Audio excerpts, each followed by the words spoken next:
Every team, every topic, everywhere. This is Believe.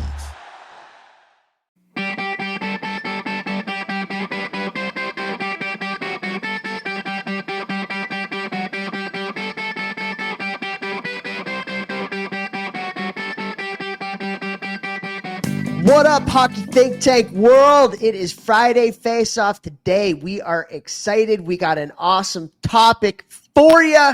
This one, a lot is for the coaches. This one's a lot for the coaches today. And today what we're going to talk about is post-game locker room speech.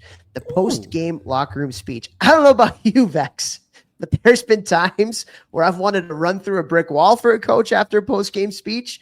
And there's been times where I have wanted to quit hockey after a post-game speech. And I think I think a coach can win or lose a room after the game. I think a coach can win or lose a room after the game. I think it's really important. There's some that think it's important to talk a lot after the games. There's some who never address their team after the games. And so I'd love to throw it to you here. What are your thoughts on the post-game interaction between the coach and their team? Go.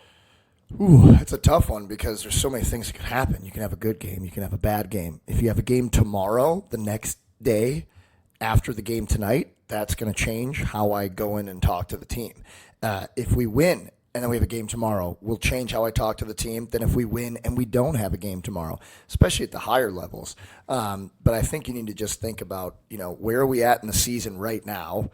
What just happened on the ice? Obviously the game is over. You can't change anything about the game. That's something that I think a lot of coaches always need to remember. So yelling and screaming and stuff like that, yeah, there is a time and place for that. There's no doubt about it. If there was no effort and there was no intensity and, bad penalties and mistakes like that. But you're right. I think that how you approach when the game is over to decide what you talk about, the positives, the negatives, where we're going from here, what do we have next, all those things. It's really important. Maybe the most important is being authentically you. I've seen coaches who come in and do something out of character, whether that's yelling or whether that's, hey, we're all boys in here. This is awesome. But the rest of the time, you're a butthead to all the players, and they know that it's fake, and you don't believe in them. So I think authenticity and being authentically you, whatever that means for you as the coach who's speaking, you have to be true to yourself. But I think you got to take in a lot of factors, so many factors. Obviously, with my brain, I always think about a little bit higher level hockey first. So I think it's really important to think about, what did we have last night? What do we have tomorrow and upcoming this week to talk about what we're going to focus on and do? Yeah, I hear you. What do you have any stories of a coach that was awesome after the game, particularly let's talk about after a win? Is there a coach that?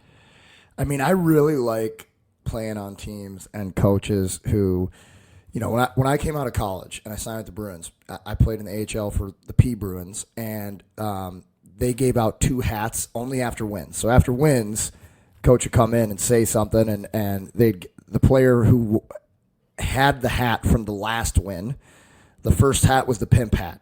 So it was a huge, floppy, soft, velvety hat, ridiculous looking thing. I think it had leopard print on it, and it was for somebody who did something nasty in the game.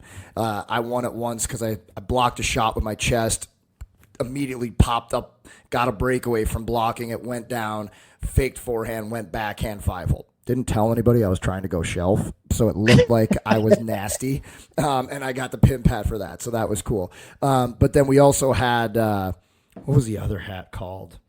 I don't remember what it was called, but it was the player of the game hat, and that was a construction hat, I think, that year. Hard hat, the hard hat, that's what it was, hard hat award. And that was for, whoever was the best player in the game and stuff like that. So we had a skilled play hat, and then we also had the best player of the game hat, which was the only team that I ever played on that there was 2 hats. So it's kind of cool. I think that's pretty standard now. Is it okay? Yeah. Every team I played on, it was one hat, one necklace, one whatever. But that team, it was two, and I loved that. I thought that was so fun. And you had all the boys when you win the hat, speech, speech, speech, and the coaches who allow that and want that, and they pull that out of the guys a little bit. It just makes winning that much more fun. Totally.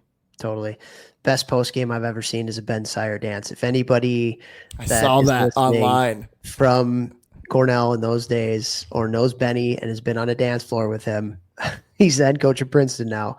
Oh my God. I still have the video on my phone, and I show it to the kids every once in a while because they think it's the funniest thing ever.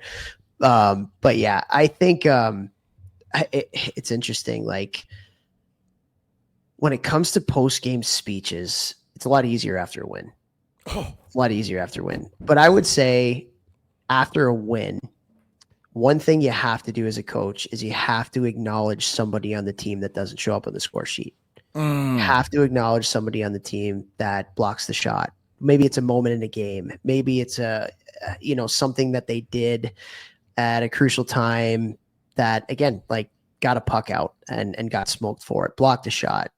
Great back check, great bench energy. Hey, this player didn't, they only got 5 minutes in the game today, but man, like, they were such a positive force on the bench. Just things like that, things that don't show up on the score sheet, especially after a win. I think that's important because, again, you're reinforcing your identity, you're reinforcing culture. And those are things that I think after a win or a loss, like, it's always got to go back to the process, and it's always got to go back to identity. Those are two things that are really, really important. And so, like, after a loss, I always think that after a loss, less is more. Less is more. Don't go in there and give a synopsis of the game. Don't go in there pointing fingers and blaming people and singling players out, because then you're giving them the opportunity. You're going to get lost. Like, you're going to lose them. If you do want to say anything, particularly after a bad loss, number one of the most powerful things that you can do is take accountability for it as a coach. This one's on me, guys. I didn't have us ready to go. I did not have us ready to go. We did not have a great week of practice, whatever, the reasoning is, but this one's on me. I've had coaches that have done that, and it's like a weight lifted off your shoulders. And then you want to run through a brick wall for that person afterwards.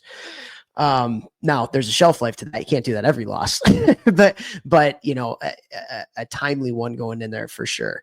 And then the other thing, again, go back to identity. Like, if you have a poor effort, if you have an inconsistent showing, it's negative, whatever, like, hey, that's not who we are. That's not who we are. Not you guys this, you guys that. Like, that's not who we are. That's not the standard that we hold each other to. That can be a powerful thing too. So always kind of like relating back to the process and relating back to identity, I think could be really, like, if you focus too much on the result, because there's going to be times, and I've had coaches where after a win where we didn't play well, it's like, hey, we didn't really deserve that one tonight. Like, let's get back to work on Monday. And I've had losses where coaches come in and we played really, really well, but it's like, hey, we didn't get the bounce, or hey, that other team just had more tonight. Our process was great. We played really well. Don't hang your heads. Let's get back to work on Monday again. And so I think those things are all kind of like part of it. But I would say, would you agree that, like, the less is more mentality after a game, particularly after losses, is way better? 100%. Absolutely, no doubt about it. Especially at the older levels too, guys know when they played well, when the team played well, when they didn't. And I really like what you said, is like bringing it back to the process. Like, whether you win or lose, especially if you have a game the next day, it's got to be that game's over. Whether you win or lose, and you're talking positively, or we wish we could have that one back, it's now we can't do anything about that game. We're going to do this tomorrow. We're going to go over video in the morning. What I want you guys to do is make sure you get your recovery in, get your shakes in, get your stretches, whatever, blah, blah, blah, whatever you need to do. See the trainer. Make sure that you get a great night's sleep and you come back ready to avenge tonight. Keep it short, keep it simple, keep it sweet. You can go over the video in the morning, get the guys re-pumped up and ready, focused, and ready to go for the next night. And if it's a win, kind of the same exact thing, like the process got us here. The process of recovery starts now so that we can be ready to do this again tomorrow. And then obviously some rah-rah stuff and getting the boys going and all that stuff. Yeah. You know who's really good? I love the videos of the Washington Capitals this year after their wins on social media. I've seen some of those. Those are Yeah, good. like Spencer Carberry is going to win the Jack Adams Award as the best coach. I think he's runaway gonna win that. And just like you said it earlier, the authenticity piece, like just so incredibly watching him authentic. And I've met him. I don't know him at all. I've met him before and seemed like a great dude. This was years ago, but like just that's a team especially that like did not have expectations. It was kind of like, okay, it doesn't really matter this year. We're just going to help Ovi get the record. And then they're the top team in the East. And like you watch the post game celebrations after wins and you kind of watch like culture that's kind of been created within that locker room. And like I feel like is a coach that just allows the dudes to be dudes.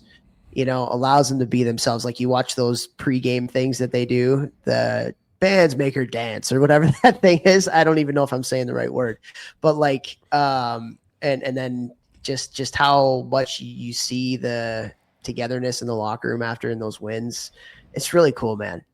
Have you seen those? Yes. Yeah. And it shows. You can tell that they love winning. They love winning for each other. Yeah. For each other. There's some teams that you play on where if the team loses and the best player doesn't get a goal or a point or whatever, they're like pouty.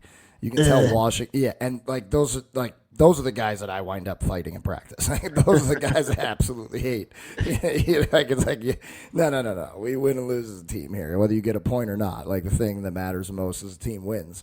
And so you can tell that like they love winning for each other, which is the goal. That is the goal. That's where you want your culture to get. Yeah, there's nothing better than being with the boys in the room after a big win. Dude. Right? Nothing I'm like, I want to suit up again. Oh, God. You're just sitting there. You're bloody. You're tired. You're sweaty. You're beat up. But you're like, we did it. But the music's going and boys are up. Yeah. The win playlist is going. You got some win dances going. Actually, yeah, that's happy. important. Make sure you have a win song. Love Team's that. Got to have a win song. Have to have a win song. And it's usually got to be something ridiculous. Like Miley Cyrus Party in the USA is a phenomenal win song. Yes. All right, guys, time's up. Share the show. Share it.